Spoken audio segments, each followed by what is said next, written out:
You ready, kids? You see, this time it takes on a bit of a double meaning. It's a reference to the SpongeBob retrospective I did all those years ago, but also today we're talking about a cartoon starring infants. They are kids after all, so that kind of works. Whatever, man, I've lost control of my life.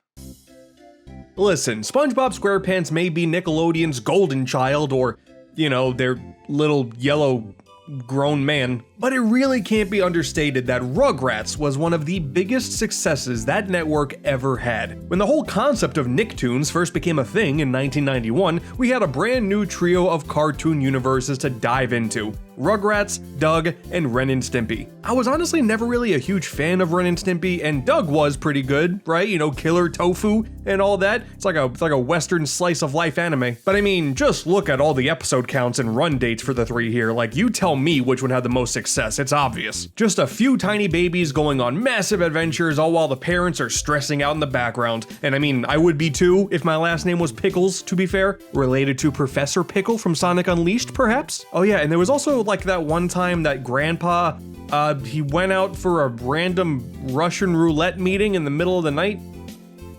You see, if you've seen this image and you believed it, then you have been pranked by the internet. The quote is actually more or less a reference to King of the Hill, another 90s cartoon. Meanwhile, in the Rugrats cartoon itself, it was just the grandpa came back with the stomach bug.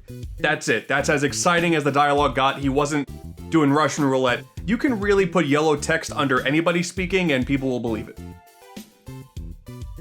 Yeah, sure.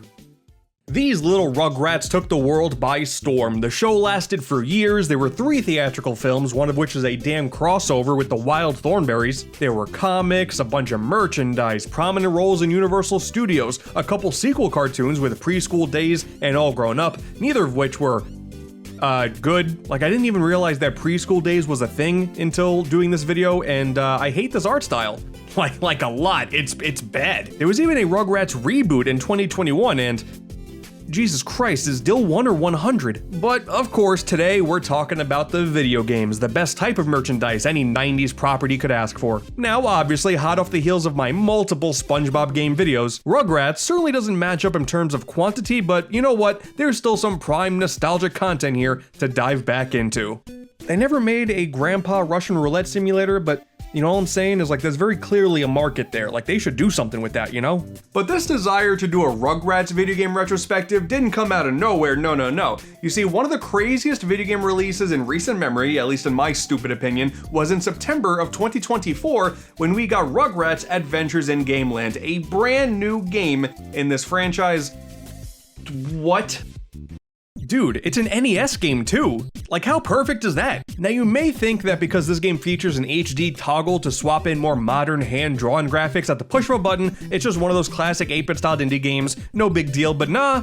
This is a proper new NES game. The Steam version straight up comes with an NES ROM. That's nuts. The game's actually good. Now, I did receive a review code, but quite frankly, I've been looking forward to this since it was first revealed. A man's gotta do what a man's gotta do, alright? There is a plot to this game. The babies are all exploring parts of Tommy Pickles' house, like the backyard and the sandbox, that level lovingly titled Sand in My Diaper, by the way. And sure, the idea of all this being how they're all viewing the basic parts of the house is a very cute idea, but in typical NES fashion, I don't really care about the story. I'm here to kick ass and chew bubblegum like only Chucky Finster can do. There's a true badass behind those glasses, he just doesn't know it yet. Man, the game's aesthetics are perfect. I love the title card sequences. The very first area ends the same way the cartoon opening does. That's great stuff. And this 8-bit pixel work is great. Sorry, the HD style may be more faithful to the cartoon, like it looks really cool and fine, whatever, but this is still at its core an NES game. I need them pixels. The music though,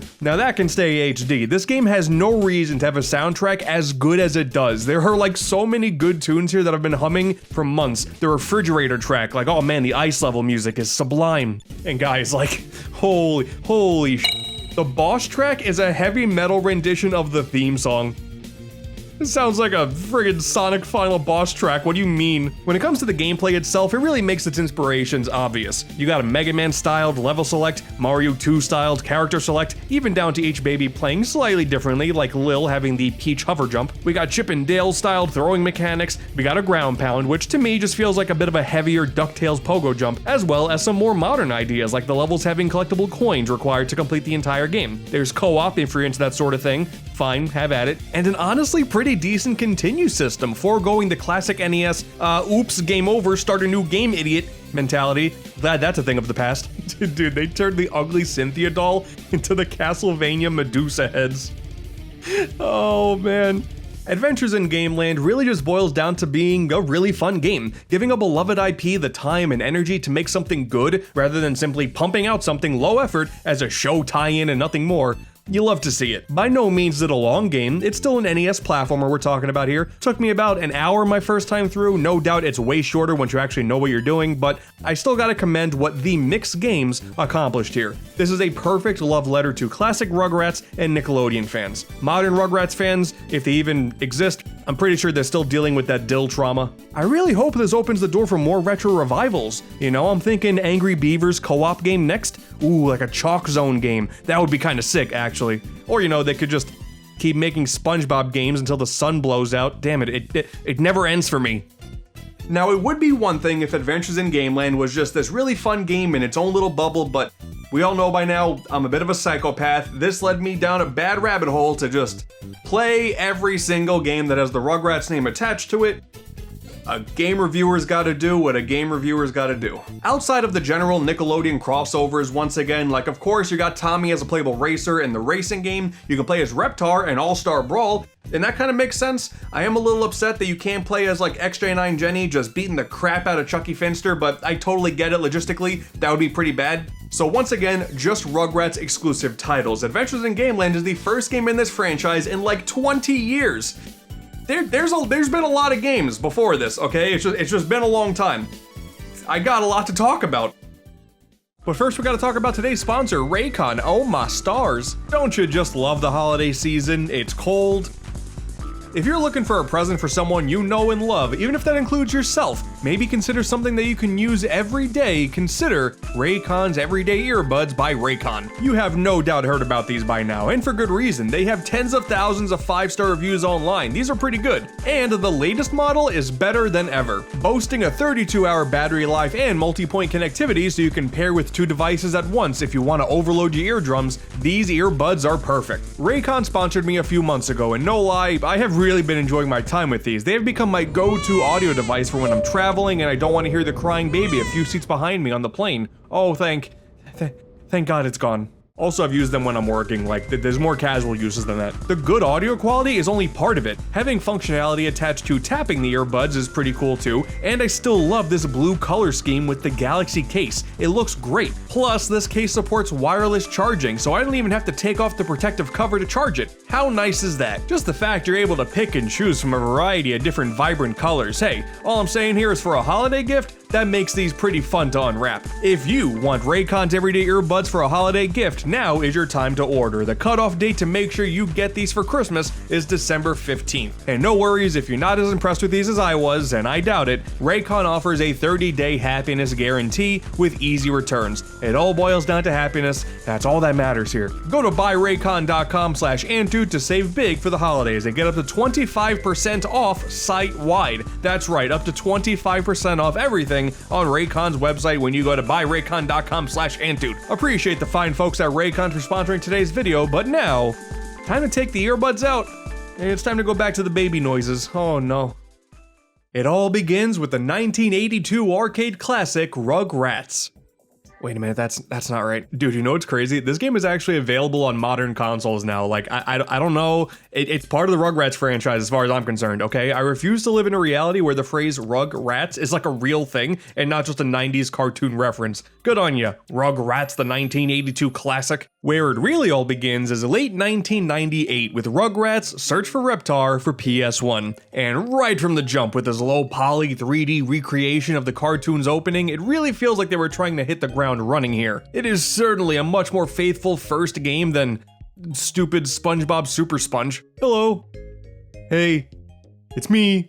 There's sand in my diaper. Guys, I don't know how to break this to you, but this is terrible. Tommy has lost most of the pieces to his Reptar puzzle.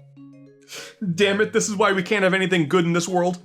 All the babies now decide to go on a quest to find the pieces and restore the puzzle, hence search for Reptar. And from there, you just run around to the Pickle's fine estate. Essentially, nearly every item of interest here has some sparkles on it that will start up a brand new mission. And these missions take form of a little bit of everything, actually. You play a little bit of hide and seek where you gotta find a baby in the house and then race them back to the playpen. There's a full mini golf course on Ice Cream Mountain. That's really cool. You can see it off in the horizon. You don't get to explore it. That kind of sucks, but you know, it's the adventure that counts. There's this one where you explore this park to find Grandpa's stolen set of teeth. And do you remember this goose from the cartoon, this piece of garbage bird? Well, before long, you find Spike, who has the teeth. And before Chucky can get his hands on them, that bastard goose grabs him, steals Chucky along with it, and then you chase after them on top of Spike for a little bit before basically bludgeoning the bird with pucks. Oh my god, so much has happened in the last 5 minutes. If it wasn't made pretty clear at this point, Search for Reptar,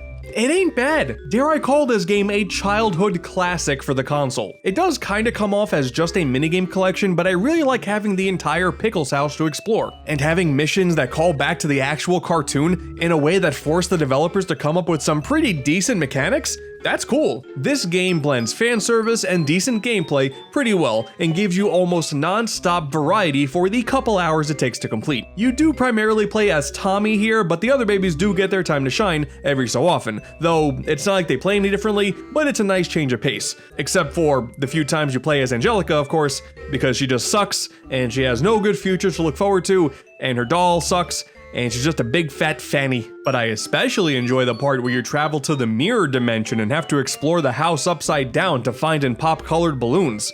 I'm like 95% sure this is all a Castlevania Symphony of the Night reference, because what the hell? How about this damn horror level where it turns into Silent Hill all of a sudden? There's a bunch of ghosts in the house and you gotta scare them with a light. Did Luigi's Mansion steal from this? I don't know. Between this and that stupid Piglet game I keep hearing about all of a sudden, these children game developers were really pushing their limits back in the day. And there's a reason that entire generation has gone insane.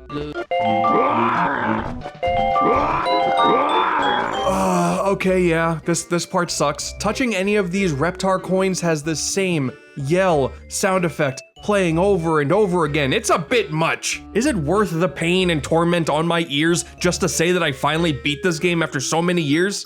Ah, yes, of course, because at the end there is a Reptar kaiju level where you destroy an entire city and you feel kinda cool doing it. And then...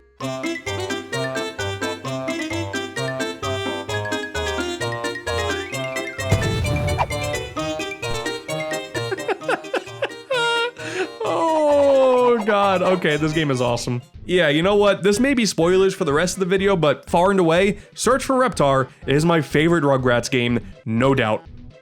Now, this doesn't mean there are no more decent games to talk about, but it's definitely all downhill from here already. One of the nice things about Search for Reptar is that it sort of acts like the first part of a loose trilogy. There are a few loose trilogies in this saga actually, and you gotta forgive me here, I'm making this all up on the fly. I'm just gonna call this one the good 3D Rugrats games trilogy, alright? So we got Search for Reptar, Studio Tour, and Rugrats in Paris. These games often get paired together, so we're gonna talk about them in one big old bunch. But of course, let's start with Studio Tour. Immediately we're greeted to no more babies just popping in. Losing points right out of the gate. On a trip to the movie studio Gigantomungus, the whole gang is here, including Susie making her video game debut, that's cool, and also the part human, part cyborg spider hybrid Dill. Never liked this kid. I'm gonna be real with you, never liked him. Everybody leaves the parents and they don't notice, of course, because they're garbage parents, and Dill gets locked behind a door from the security guard who has lost his keys. He's terrible at his job. Don't trust adults in this universe. With no food, no water, and a steadily draining amount of oxygen, it is a race against time to find all the keys and rescue Dill. I may have exaggerated that bit of the story, but don't think about it. From there is a baby select screen, but the structure is basically the same for all of them. Each of them donning a different outfit and exploring a different theme. You run around a movie set to participate in some more missions and minigames. Susie's got the Wild West, Angelica's got pirates, Chucky goes to space, and Phil and Lil have race cars. Diapies of Thunder. Is that a disease? Once you get into it though, the character doesn't really matter. Everybody gets screen time here. Whether you're simply exploring and hitting switches, racing your fellow babies on foot or in a car, doing some basic platforming, herding animals, minecart segments, killing aliens, once again, we have a game that's not all that long, but the variety is really strong here. There are two major similarities with the previous game. Firstly, mini golf is back, hooray! And it plays exactly the same, but instead of there being just one course, we have multiple. So if you liked it before, you have no choice, you're gonna like it here as well. I don't make the rules. And outside of the ball lacking rolling animation, so it constantly looks like it's just sliding on ice, I do actually kinda like these. Really gives off Mario Golf 64 mini golf vibes. It's repetitive, but damn it if it isn't kinda fun. Despite it being a blatant reuse of mechanics from game to game, good on you. You got double the money for the same amount of work. The second comparison, those stupid Rugrat coins make a return with the same stupid roaring sound effect. I want to die. Man, you know what?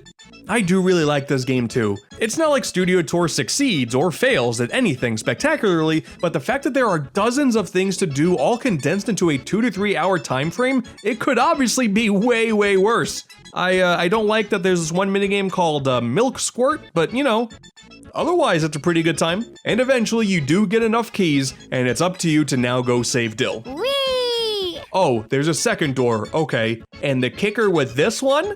Only one of these 25 slots will unlock the door, and it's random every single playthrough. So, unless you get every key in the game, it is mathematically always possible that you will run out of keys. Oh, fun. I hate you. Dude, and then you open it and Dill's not even there. He's not right there to save, come on. I'm gonna go find help, and then we'll go find a little bald guy. So like, are we still talking about Dill here? Little bald guy. Who says that? I don't like you. Go to jail. On what yet? I don't know, but I feel like there's something there. What ensues after that is one final detective part, a little more collecting, a little more platforming, and then hey, it's Dill. Break time. I haven't had one in like 15 minutes anyway. You are actually the worst. Dill gets taken away again, surprise, surprise. And then, thankfully, there's a Reptar car right there. And then, oh, Reptar here, this is the real Reptar. He's angry now and he's gonna chase you, but thankfully, you know how to drive, I guess. You play a little bit of a Crash Bandicoot segment, picking up your friends along the way, you get Dill back, and the parents are none the wiser. And you know what? For once, Angelica totally telling the truth here about what had happened, and the mom here just won't have it. She just won't believe it, because Angelica's lied so much in the past, why would they believe her now? I mean, she's right, but dude, these parents suck. Oh dear. Classic Lipschitz sensory overload. I feel like you're not allowed to say that. For context, there's a character in the cartoon named this, so that's a reference. You can't demonetize me for that. And that wraps up Rugrats Studio Tour. Not as good as Search for Reptar in my opinion, mostly due to the lack of dancing Reptar on the end. And I think everyone would agree with me on that. Then, as far as Rugrats in Paris, the movie, the game is concerned, the developer is different this time around, but the game does feel like more of the same. You run around to this theme park, you collect a bunch of Reptar tickets that don't yell at you this time, thank Fanny, and you do a bunch of minigames for even more tickets to unlock even more attractions, giving you access to even more minigames, then you get even more tickets, and yes, mini golf is here once again. That is one of the constants in life. There's this one game where Chucky just decides he can kick ass, I guess, against a bunch of sentient wooden soldiers. I mean, I get it, the whole idea, like he's a dream, right? Because like, look at the timer. This is definitely a dream, right? No, this is real. This is real life. Chucky knows how to fight. I had said earlier that I knew Chucky had a bit of fight in him, and this is what I was talking about. Rugrats in Paris is a lot less remarkable than the previous two games, and there's a lot less content too, but it's still fine at best. The atmosphere is actually kind of strong here. When I was younger, there was something about just the calming nature of exploring an abandoned amusement park, free from any danger, and there was a nice round of skee ball to play on the horizon. That was nice. It was a nice, calming experience. These games do get progressively a little bit worse as we go on, but still, they're all fine. At the bare minimum, they're fine. Obviously, minigames have been a major thing with these titles up until now, and realistically, I do think that was the right call. Rugrats was always just about pure fun and expanding your imagination, so an approach like this for video games makes a whole lot more sense than just, I don't know, filling the early 3D consoles with a bunch of garbage 3D platformers like SpongeBob did. Revenge of the Flying Dutchman, I think, left just such a bad mark on my psyche. I think about it every so often and I feel pain. I feel immense pain. So, all things considered, the good Rugrats 3D game trilogy gets a solid B, I would say. As licensed games, they are good. As minigame collections, they're fine. As baby simulators, you're better off with Rugrats than Rayman Brain games. That's my final verdict. And going back, let's just say Adventures in Gameland is an A tier. I think it really nails everything it needs to be a really fun and faithful licensed platformer, which is important because, oof, that certainly ain't the only 2D platformer in the bunch today. For the next group, we're gonna jump to the portables finally, and this actually isn't just a trilogy, it's a quadrilogy of Game Boy games. We got more side-scrollers here, the Rugrats movie, Time Travelers, Rugrats in Paris, and Castle Capers, all from Software Creations, because damn it, say whatever you will, these guys definitely created software. You know how the iconic Rugrats movie started, right? Tommy exploring this underground scientific lab, avoiding electrical currents and evil spiders? Dude, it had me in tears when I watched it for the first time. Oh my god, the drama. I don't know how this makes any sense calling this the Rugrats movie video game, honestly. There are some bits that, I guess, take place in a hospital, and Dill's about to be born, so okay, platforming in a hospital, why not? Eventually, it does end in a forest, and that part makes sense. That is the part of the movie where Tommy almost kills his newborn baby brother. And that part is not a joke, actually. That actually almost happens in the movie. Like, it's pretty messed up. There's a timeline out there where he actually does the job, and then the all-grown-up spin-off is totally different. Going underwater and jumping on jellyfishes, though, yeah, I can't really recall that from this cinematic masterpiece. The colors look nice, I will give it that. Considering this was originally released on the original 4-color Game Boy, Software Creations at least understood the assignment when porting it to the Game Boy Color. But it is otherwise a very simple, super floaty, and incredibly boring platformer. But really, what's to be expected from the studio also behind Mortal Kombat 3 on the Game Boy? The follow-up, Rugrats Time Travelers, is definitely better, but not by much.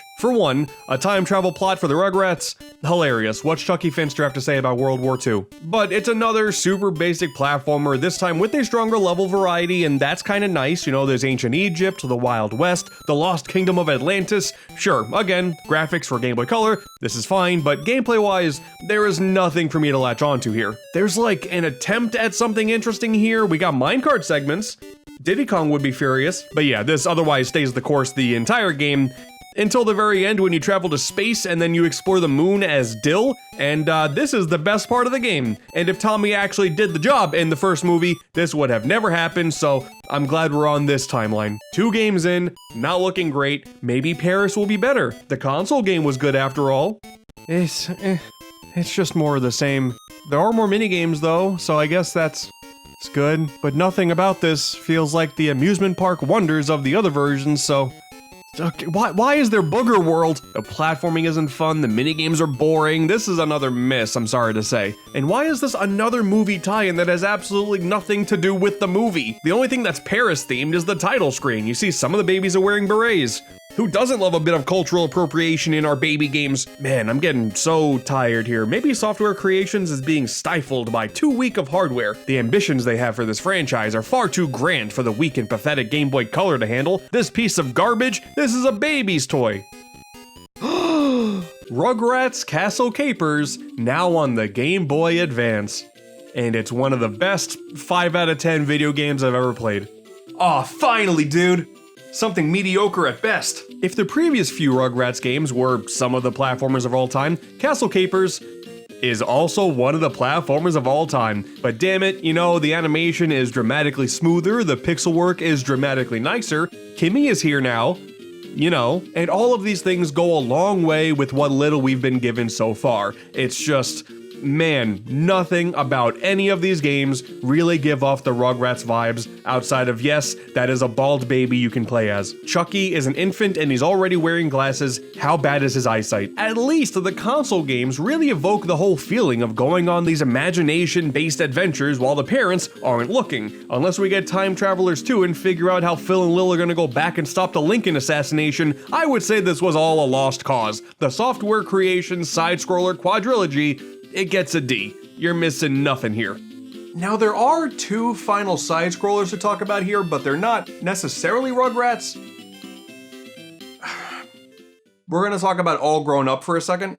Now, to Nickelodeon's credit, the original TV special, All Growed Up, was a massive success, one of the biggest successes the studio ever had, actually. After years of Rugrats being a smash hit, for the 10-year anniversary, we get to see a bit of them growed up. It was genius, so naturally, it made all the sense in the world for Nick to turn this into its own official thing with an offshoot with All Grown Up, and God, I don't know, this cartoon is boring as all hell. They didn't actually grow up in the TV special, it was all just more of the imagination stuff at play. The babies go in a closet, then hey, you get a little bit of them as teenagers, young adults, whatever you want to call them, and then hey, they're back to babies, cool. All Grown Up is just a fairly typical kids dealing with school life cartoon. Give me a game based off of Recess instead, like that show was kind of sick. But whatever, keep the gravy train running, I guess. All Growed Up on the PC. No! All Grown Up Express Yourself for the GBA. It's, oh God, it's just a non-stop series of fetch quests and talking to people. That's it. And there's also like a bunch of volleyball for some reason, but why is it just volleyball? Like you would think, oh, it's a minigame collection. Just no, it's just volleyball against a bunch of characters. I don't get it. Apparently, there is a single episode of the cartoon where Angelica works for the school newspaper. So, sure, whole ass video game. Express Yourself. Oh, this sucks. Nickelodeon executives, I know you're listening, and I'm pretty sure you're already well aware of this, but I think the entire All Grown Up experiment ultimately was a failure. I get it, at some point the initial cartoon was gonna run its course, Rugrats, mega successful, I get it, but what? Are you just gonna be known for one cartoon exclusively while everything else is just a flash in the pan by design? Expecting a smash hit of a cartoon to sustain your brand for decades just isn't realistic. Who am I kidding? Let's just make a spin-off where Dill grows up to be a supervillain, finally, okay? Like, he remembers, like, oh, wow, brain blast. Okay, my older brother at one point tried to kill me in the forest. Okay, now I want to be evil. Like, let's run with that. They put him in a Dr. Robotnik contraption right out of the womb. You can, like, take that plot and make a modern, retro, beat-em-up spin-off like Shredder's Revenge, and then, hey, we'll be golden. Tell me that is less interesting than Tommy worrying about the next test in school. The only good thing to come out of All Grown Up, in my opinion, is older Spike. He gained a ton of weight, like they treated him poorly, but damn it, he's still a good boy, look at him. All Grown Up does also appear in Nicktoons Freeze Frame Frenzy, but I am still not prepared for all of those Nickelodeon crossover games yet. That's still like a deep well that seems never ending, but one day, we'll get to it. Plus, I found out there's like a boss fight against robotic Helga Pataki in that game, and that makes me very uncomfortable because what the hell? The All Grown Up video game duology, yeah, that's an F. That's an easy F. And if you think I'm over-exaggerating, then fine. You can watch the show for yourself and come up with your own conclusion. May I recommend All Grown Up Volume 1 for Game Boy Advance Video. The video quality matches the quality of the show as a whole, so that's nice. We're about 10 games in now, and I think we can say we've wrapped up all of the substantial Rugrats games, you know, video games that have like a bit of a progression system, and something that would maybe come to mind when you're asked to name a video game that stars the Rugrats, you know, like, that makes sense. And now, for the rest of this video, we're just talking about the scraps, because there's a lot of scraps. It's not like the rest of the video games blessed to be under this franchise are automatically bad, but there is such a lack of cohesion going forward. We really start to tread more towards that typical licensed game slop that you may be more familiar with, especially on PC, the absolute Wild West, where nostalgia likely plays a huge factor into whether or not you like these games. Like Rugrats Adventure Game. This seems nostalgic, it's got a similar concept as Search for Reptar. You just walk around the home and do things. Easy. Really dig this whole behind the shoulder vibes too, got a whole lot of Resident Evil 4 going on here. I do think this perfectly encapsulates what a Rugrats game could be, and for the following games, not so much. Rugrats Mystery Adventures, a top-down point-and-click filled with wacky scenarios, decent animations, and full voice acting. Rugrats in Paris on PC, a top-down point-and-click filled with wacky scenarios, decent animations, and full voice acting, but now there's more minigames. Cool. See? It's Chucky being a badass again, I'm telling you, this is real to me. Rugrats Go Wild on PC, scenarios, animations, voice acting, yeah, you get it. Nothing whatsoever even comes remotely close to the animations of these SpongeBob PC games. Like, God, those are top tier. Those are some of the greatest things I've ever seen in my entire life.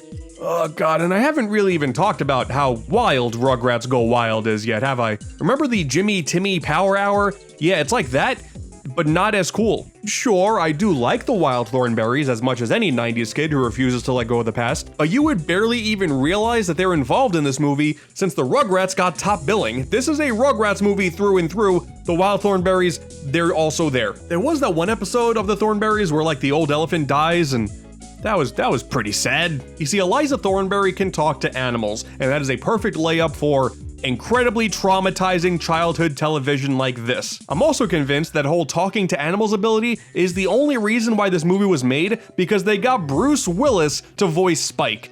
What? Oh, and also everybody almost dies at sea. Why is there such an aura of death in the Rugrats movies? Dude, I don't know. I feel like I would prefer Wild Thornberrys and the Angry Beavers. Like, the beavers can already talk, but something about that just seems like it'd be funnier. Dude, and get Cow and Chicken in on there too. Like, all these animal characters, just like put them all in with the Wild Thornberrys. Like, that makes a whole lot more sense to me. Wait, I think Cow and Chicken was Cartoon Network? Yep, it was. Oops. Crossover event. Oh my God, that's crazy. The Wild Thornberrys and Cow and Chicken? That's nuts. I don't think it's wrong to say that these games all fit the bill perfectly when you're a kid and your parents just want to give you something colorful to play just so you can shut up for a few hours. I've mentioned before that I grew up with the Bugs Life Activity Center, and I loved it. It's no Bugs Life on PS1, but damn it, it was there. I was either playing like Sonic R or this, so I was pretty good. And sure enough, there is a Rugrats Movie Activity Center as well. There is a whole lot more to enjoy here, I would say. A lot of the same stuff applies with how the game handles itself, but the minigames are a lot more thought-provoking for the childish mind, so no complaints from me. This works totally fine. Does completely gloss over the whole Tommy readying to end Dill thing though. This is revisionist history at its finest, and I will not stand for it. This is perfect quick time event material. Oh, and yeah, there's also Rugrats Go Wild on GBA. Like, it kind of feels like the PC version scaled down, so I guess like on a technical level, that's kind of impressive, but it looks horrendous. This looks like a fake game you would watch someone play in the movie. Maybe you would be interested in the double pack featuring SpongeBob Super Sponge also for the Game Boy Advance. Maybe you would be interested in playing some Russian roulette with your buddies and then hoping for the best, just like Grandpa did. And you want more dedicated minigame collections? Then boy howdy do we have you covered. Rugrats Munchin Land. It's an electronic board game.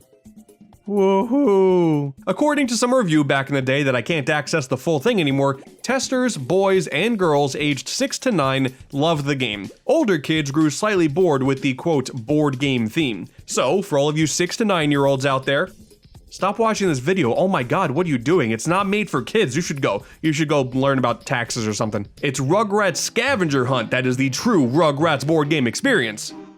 Though it's still not great, but it's on the N64, so easy points. It's not the worst board game experience in the world. Once again, nostalgia plays a big factor in this, but there is definitely no other game where you can play as the babies as Reptars, so look at this nerd. There's only 3 boards to play on. There is a very thinly veiled story, bare bones mechanics, but you know what? The N64 is the party game console.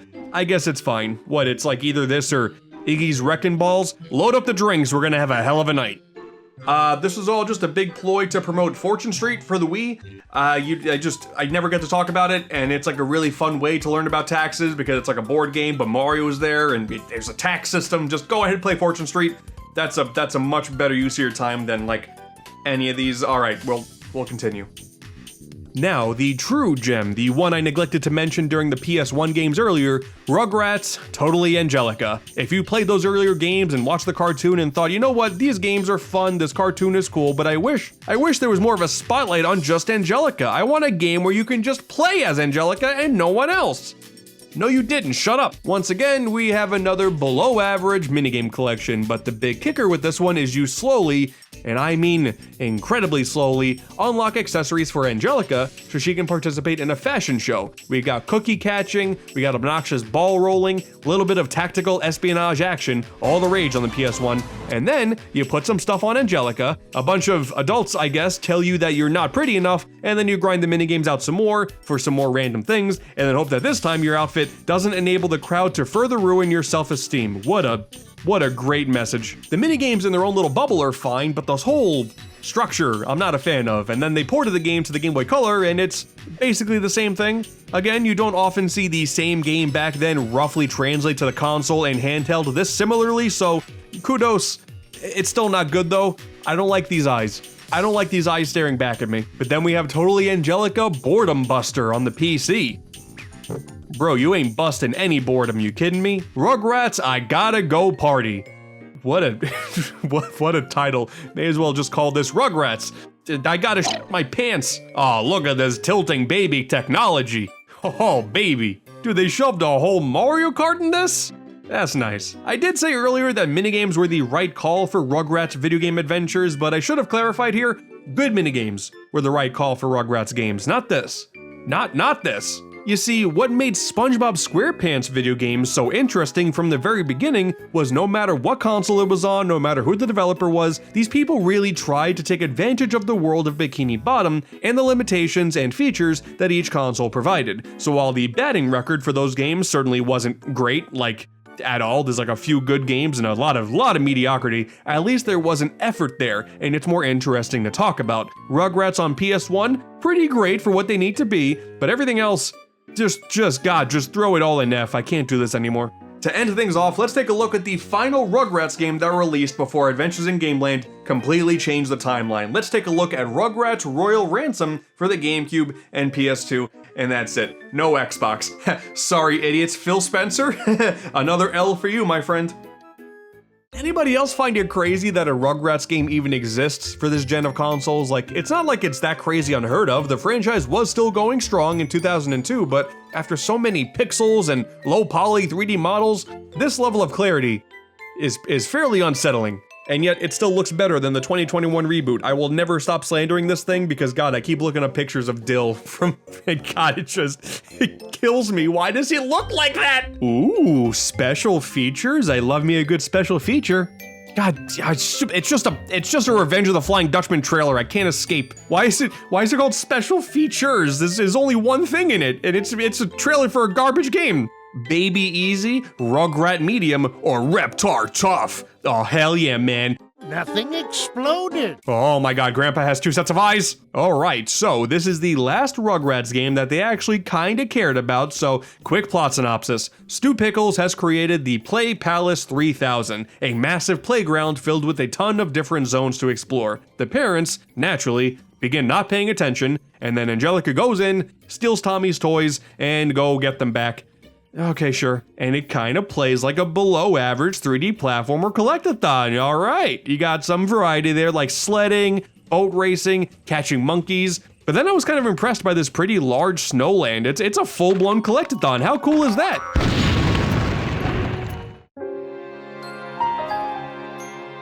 Why is there so much death in Rugrats?